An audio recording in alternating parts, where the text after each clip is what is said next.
नमस्कार दोस्तों, online forum official channel पर आप सभी का स्वागत है। तो आज मैं आपको Himachal Pradesh state cooperative bank की जूनियर क्लर्क और स्टेनो रिक्रूटमेंट 2021 के बारे में बताऊंगा। तो भर्ती से रिलेटेड पूरी जानकारी के लिए वीडियो को एंड तक देखिए और अगर पसंद आए तो लाइक कमेंट शेयर भी करें।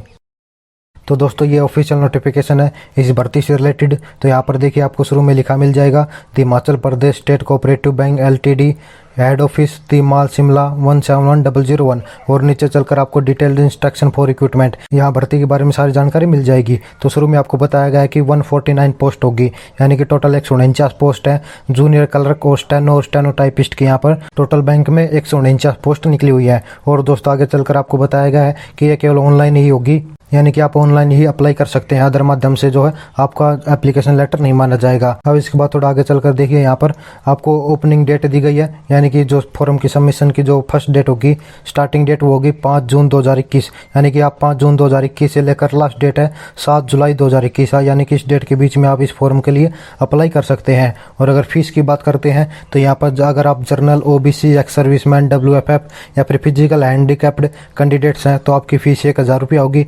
अगर आप SC, ST, IDRB, BPL या फिर अंत्योदय EWS कैटेगरी से बिलोंग करते हैं तो आपकी फीस 800 रुपया होगी। और अगर फीमेल कैंडिडेट्स हैं तो भी आपको फीस जो है वो 800 रुपया ही रहेगी। इसके बाद बताया गया है कि आप अपना जो कॉल लेटर है वो एग्जामिनेशन डेट के लगभग 7 दिन पहले डाउनलोड कर सकते हैं। और आपका जो ऑनलाइन एग्जामिनेशन होगा वो लगभग अगस्त 2021 में प्रपोज्ड किया गया है, यानी कि कंफर्म नहीं है। बाकी आपके जो एग्जाम है वो अगस्त 2021 में हो सकते हैं। और आपका जो रिजल्ट होगा वो एग्जाम के लगभग 15 दिन के बाद आ जाएगा। अब इसके बाद कैटेगरी वाइज अलग अलग वैकेंसीज की लिस्ट दी गई है। जैसे कि पहली है junior clerk under direct recruitment quota, यानी कि डायरेक्ट रिक्रूटमेंट कोटा में जो कि जर्नल की टोटल 31 वैकेंसीज है, ST की 3 वैकेंसीज है, OBC की 13 वैकेंसीज है। इस तरह आप पढ़ सकते हैं। और इसके बाद जो अगला है वो है जर्नल क्लर्क PACS कोटा, यानी कि प्राइमरी एग्रीकल्चर कोऑपरेटिव सोसाइटी। इसके लिए आपकी UR की 8 वैकेंसीज है, SC की 5 है, OBC की 3 है। इस तरह से आप पढ़ सकते हैं। और जो तीसरा पॉइंट है वो आता है junior clerk and under OCS Kota,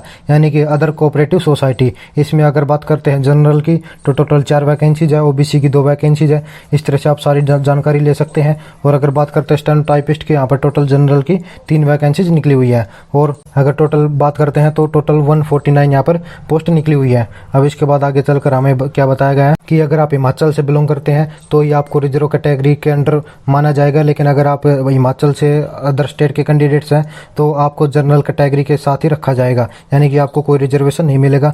यहाँ पर जानकारी दी गई है। अब इसके बाद कुछ और इंपॉर्टेंट वैकेंसीज की लिस्ट दी गई है। अगर आप इन्हें देखना चाहते हैं तो वीडियो को पॉज करके देख सकते हैं। और इसके बाद हम सीधा चलते हैं मेन पॉइंट पर। तो इसके बाद आता है पोस्ट वाइज एसेंशियल क्वालिफिकेशंस। तो देखिए, पहला जो है वो जूनियर क्लर्क का है अंडर डायरेक्ट रिक्रूटमेंट कोटा। तो यहाँ पर आपको +2 पास होना चाहिए, वो भी कम से कम 50% मार्क के साथ।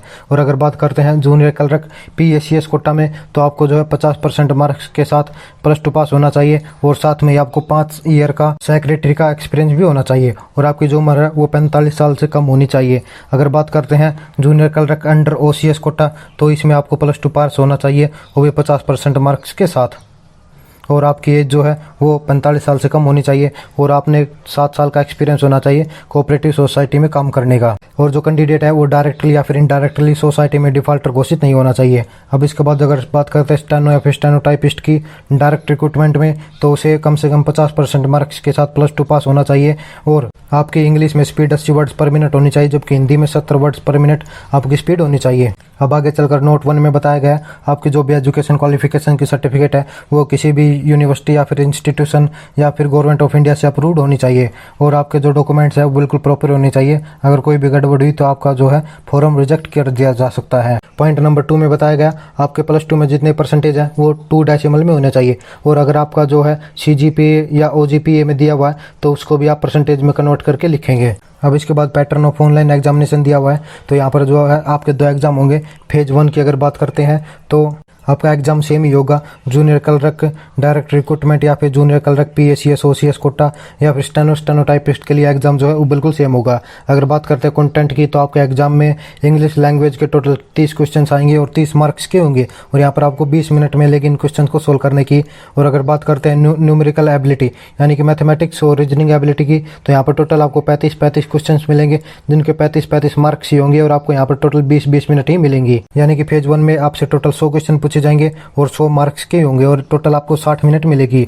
और दोस्तों ये जो आपका पेपर है ये हिंदी और इंग्लिश दोनों लैंग्वेज में होगा। अब बात करते हैं फेज 2 की यानी कि मेन एग्जामिनेशन की। तो इसमें आपको रीजनिंग, न्यूमेरिकल एबिलिटी यानी मैथमेटिक्स और इंग्लिश के टोटल 40 क्वेश्चन मिलेंगे और 20 मार्क्स के ये सभी क्वेश्चन होंगे और इन सभी में आपको 30 मिनट ही सोल्व करने को मिलेंगी। प्रत्येक पार्ट के लिए 30 मिनट आपको मिल जाएंगी। और जो चौथा पार्ट है वो है जनरल अवेयरनेस का।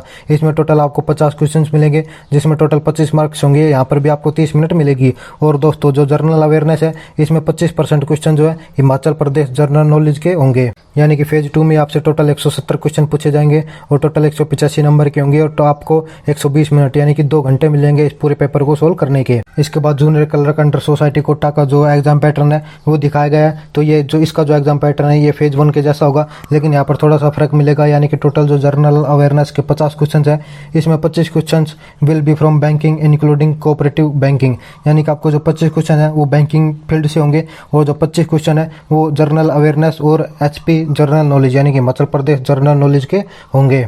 अब आपके सिलेबस को दिखाया गया है तो आपका जो सिलेबस है वो 12th लेवल पर ही होगा। और अगर बात करते हैं टोटल मार्क्स फॉर फेज 1 की तो टोटल मार्क्स आपके 100 होंगे जो कि क्वालिफाइंग इन नेचर होगा, यानी कि इसको केवल आपको क्वालिफाई करना होगा।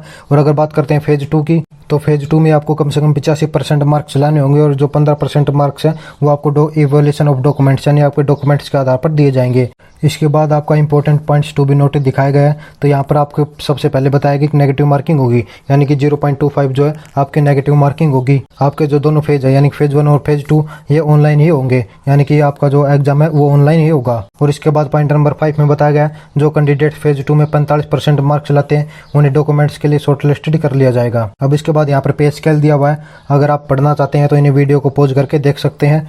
और इसके बाद हम आगे चलते हैं। यहाँ पर एज का जिक्र किया हुआ है तो आपकी एज जो है वो 45 साल से कम होनी चाहिए और 18 साल से ज़्यादा होनी चाहिए। यानी कि आपका जो जन्मदिन है यानी कि आपके जो डेट ऑफ बर्थ है वो 2/1/1976 से लेकर 1/1/2003 के बीच में होनी चाहिए। अब अगर बात करते हैं छूट की तो अगर आप SC ST कैटेगरी से हैं तो आपको 5 साल की छूट मिलेगी। और अगर आप फिजिकल हैंडीकैप हैं, OBC है या फिर WFF यानी कि वार्ड फॉर फ्रीडम फाइटर हैं तो आपको 5 साल की छूट मिल जाएगी। और ये जो छूट होगी ये केवल हिमाचली कैंडिडेट्स के लिए होगी, अगर आप दूसरे स्टेट से हैं तो आपको कोई भी छूट नहीं मिलेगी। और इसके बाद नोट में पॉइंट 1 में बताया गया है कि अगर आपको एज रिलैक्सेशन यानी कि एज में छूट चाहिए तो आपको हर जगह अपने जो ओरिजिनल डॉक्यूमेंट्स हैं वो ही दिखाने होंगे। और इसके बाद यहाँ पर कुछ इंपॉर्टेंट पॉइंट दिए गए हैं, आप वीडियो को पॉज करके पढ़ सकते हैं। इसके बाद आपको हाउ टू अप्लाई बताया गया है, यानी कि अप्लाई कैसे करना है। सबसे पहले एप्लीकेशन रजिस्ट्रेशन, इसके बाद पेमेंट ऑफ फीस और डॉक्यूमेंट स्कैन और अपलोड। तो डेट का जिक्र हमने पहले कर लिया था। अब आपके जो स्कैन होंगे उसमें आपका फोटोग्राफ है, आपके सिग्नेचर है, आपका लेफ्ट थंब इम्प्रेशन होगा और एक हैंड राइटन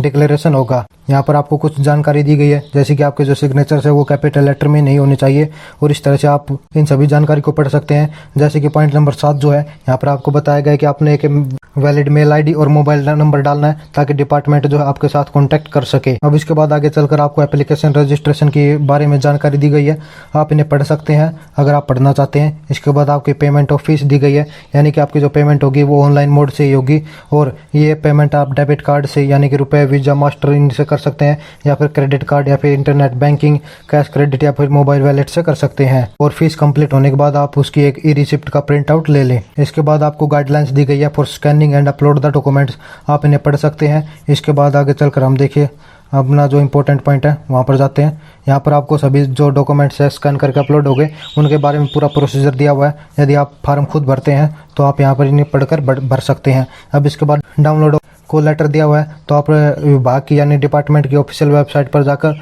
अपना कॉल लेटर डाउनलोड कर सकते हैं। यहाँ पर कुछ गाइडलाइंस दी गई है with disability using A scribe, कुछ जानकारी आपको यहाँ पर दी गई है, आप वीडियो को पॉज करके हालांकि पढ़ सकते हैं। अब इसके बाद कुछ जानकारी EWS के लिए भी दी गई है, जो कैंडिडेट EWS से बिलोंग करते हैं उनके लिए।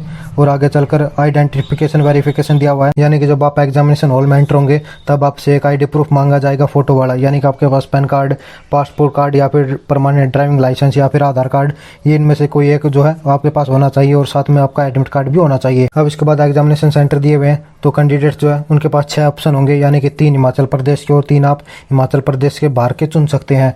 यहाँ पर list of examination centres in Himachal Pradesh दी गई है। तो आपके जो डिस्ट्रिक्ट हैं बिलासपुर, हमीरपुर, कांगड़ा, कुल्लू, मंडी, शिमला, सिरमौर, सोलन और ऊना, ये जो टोटल है 9 डिस्ट्रिक्ट्स हैं हिमाचल प्रदेश की। और अगर हिमाचल प्रदेश से बाहर की बात करते हैं तो आपको टोटल 8 दिए गए हैं। Chandigarh, Ambala, Yamunanagar, Jalandhar, Mohali, Pathankot, Patiala, new Delhi and NCR. आप इन सभी में से 3-3 सेलेक्ट कर सकते हैं। और अगर आपने एक बार सेलेक्ट कर दिया तो उसके बाद आपका जो है वो चेंज नहीं होगा। और पॉइंट नंबर 8 में आपको बताया गया है कि no TADA shall be admissible for appearing in written examination, यानी कि जब आप रिटन एग्जाम देने जाएंगे तो आपको कोई भी TADA नहीं दिया जाएगा। इसके बाद कुछ जनरल इंस्ट्रक्शन दिए गए हैं, जैसे कि पॉइंट नंबर 2 में आपको बताया गया है incomplete application shall not be accepted, यानी कि अगर आपने एप्लीकेशन फॉर्म में कोई एक आध पॉइंट छोड़ दिया है तो वो जो है एक्सेप्ट नहीं होगा। और भी कुछ पॉइंट दिए गए हैं, आप इन्हें पढ़ सकते हैं वीडियो को पॉज करके। अब इसके बाद पॉइंट नंबर 17 में आपको बताया गया है action against candidates found guilty of misconduct and use of unfair means, यानी कि अगर आप कोई भी अनफेयर मीन्स यूज करते हैं, जैसे कि आपके फेक सर्टिफिकेट्स या फिर फेक डॉक्यूमेंट्स, या फिर आप मोबाइल फोन या फिर इलेक्ट्रॉनिक डिवाइसेज को एग्जामिनेशन हॉल में ले जाते हैं, अगर आप ऐसा करता पाए गए तो आपके खिलाफ कड़ी कार्रवाई हो सकती है और आपका एप्लीकेशन फॉर्म भी रद्द कर दिया जाएगा। अब इसके बाद पॉइंट नंबर 20 जो है यहाँ पर बताया गया for any clarification please send an email to, यदि आपकी कोई क्वारी है या फिर कोई डाउट है तो आप इस पर मेल कर सकते हैं और अपनी क्वारी या डाउट को बता सकते हैं। तो दोस्तों ये थी पूरी जानकारी इस भर्ती से रिलेटेड। आई होप कि आपको सारी समझ में आई होंगी, और अगर फिर भी कोई डाउट बचा हुआ है तो आप मुझे कमेंट बॉक्स में लिख सकते हैं। और अधिक जानकारी के लिए नीचे डिस्क्रिप्शन में आपको एक ऑनलाइन फॉर्म करके एक साइट का लिंक दिया हुआ है, आप उस लिंक पर क्लिक करके इस भर्ती के बारे में पूरी जानकारी ले सकते हैं। और अगर आप ऑफिशियल नोटिफिकेशन डाउनलोड करना चाहते हैं तो भी नीचे आपको नोटिफिकेशन करके एक लिंक दिया हुआ है, उस लिंक पर क्लिक करके आप इसका ऑफिशियल नोटिफिकेशन को डाउनलोड कर सकते हैं। और दोस्तों अगर आप हमारे सोशल मीडिया ग्रुप से जुड़ना चाहते हैं तो नीचे डिस्क्रिप्शन में आपको सभी सोशल मीडिया ग्रुप्स के लिंक दिए हुए हैं, आप उन लिंक पर क्लिक करके हमारे सोशल मीडिया ग्रुप से जुड़ सकते हैं। और अगर वीडियो पसंद आया है तो लाइक, कमेंट, शेयर जरूर करें, और दूसरे जॉब नोटिफिकेशन और इम्पोर्टेंट अपडेट्स के लिए हमारे चैनल को सब्सक्राइब करके बेल आइकन ऑन कर लें। जय हिंद, जय भारत।